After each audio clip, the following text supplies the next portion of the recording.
Hi all. The abortion debate has re-emerged in Australia due to a coming election next week of the Queensland state election, which is an exciting period of time, and we're very excited about the fact that Queensland have got the ability to have an election in the first place.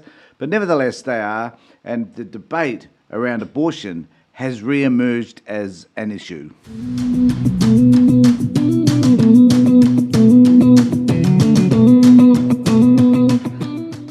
And I guess what I want to say about this is that I'm forever fascinated by many things, and this is one of them, and that is the fact that in the United States, when something becomes an issue, we tend to want to emulate it in some particular way. And abortion's been an issue in the United States for years, still is. Some 22 states have reintroduced an abortion ban. We don't have that in Australia.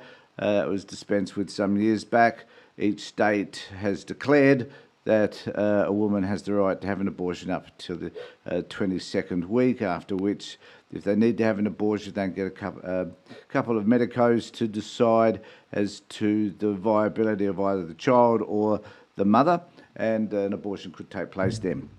So that's the way it is in Australia. But we have these clowns, these right-wing Christian groups who are dipping their toe in this pool to see how the general population will respond. And there was a really interesting 7:30 report on the ABC in relation to this recently. I'll just play a clip to you of something that one of these people had said, and then I'll talk about it on the other side. If you say an act is not legal, then that immediately takes away that sense of dignity, choice and compassion. We are unashamedly a pro-life movement, so we believe that life begins at conception. Our position is that that should only happen when the woman's life is in direct danger. Under the current law passed by Labor in 2018, terminations have been available up to 22 weeks. After that, 2 doctors must approve. It means that there's a smooth pathway, being able to make a choice and to be able to act on that quickly and have public access and free, equal access to that absolutely alleviates any type of stress, pressure, shame or stigma that could be associated with that.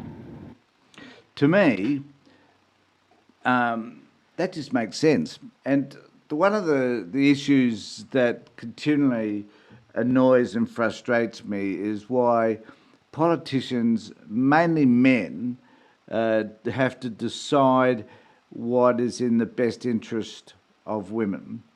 I wonder when there's going to come this time when, and look, it's not about saying that there aren't some women that are pro-life. There certainly are.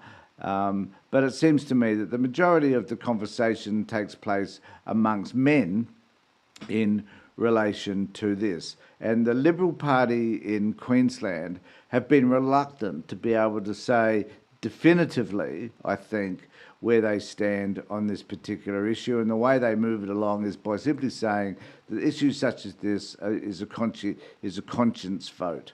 So we're not going to decide on this issue in party lines. People will have a chance to make that decision entirely on their ethical and values and principles and stuff. So this is where it stands. And my fear is that somehow, somewhere along the line, this is going to become a major issue in Australia. Now, we have an election in about 6 to 8 months' time.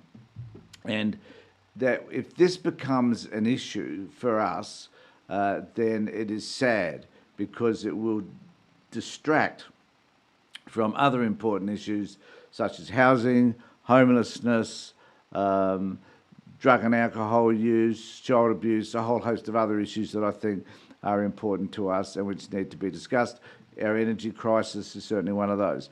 So this is an issue for me that will become dominant over time if we let it, and I'm just saying that we need to make sure that we put our finger on the pulse, whatever it is, and realise what is likely to happen and to put an end to it. And I'd be interested to know what you think about this particular issue and whether or not it will present as a dominant issue coming the next elections, and whether, you know, Australia is following along the lines of the United States, which is sad. It's a shame we can't do our own thing, you know, and that we can't live independent of any influence from the US or any other part of the world for that matter. So let me know what you think in the comment sections below. Only a brief post, this one. Let me know what you think, and I'll catch up with you next time. In the meantime, take care, look after yourselves, and more importantly, be safe.